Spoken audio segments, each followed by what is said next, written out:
DGPയുടെ വീട്ടുവളപ്പിൽ ചാടിക്കറിയ മഹിളാ മോർച്ച പ്രവർത്തകരെ അറസ്റ്റ് ചെയ്ത് നീക്കി. വണ്ടിപ്പെരിയാർ പോക്സോ കേസിലെ പോലീസ് വീഴ്ചയിൽ പ്രതിഷേധിച്ചാണ് വീട്ടുവളപ്പിലേക്ക് ഇവർ ചാടിക്കടന്നത്.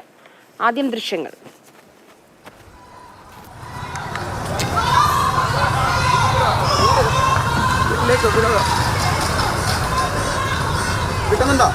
ജിബിൻ JP വിവരങ്ങളുമായി ചേരുന്നു. ജിബിൻ, സംസ്ഥാനത്തെ പോലീസ് മേധാവിയുടെ വസതിയിൽ ഇത്തരം ജീവൻ രക്ഷാ പ്രവർത്തനം തടയാൻ ആരും ഉണ്ടായിരുന്നില്ല.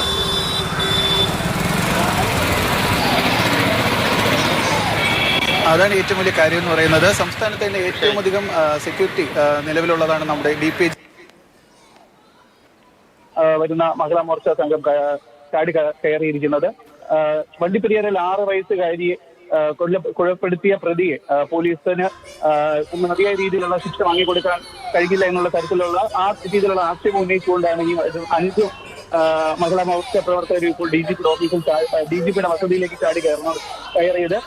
ഉടനെ തന്നെ പോലീസ് എത്തുകയും മറ്റ് പുറത്തു നിന്നൊക്കെയുള്ള പോലീസ് എത്തിച്ചേരുകയും ഈ 5 പേരെ ഉടനെ തന്നെ ഇവിടെ നിന്ന് അറസ്റ്റ് ചെയ്ത് നീക്കുകയാണ് ചെയ്തിരിക്കുന്നത്.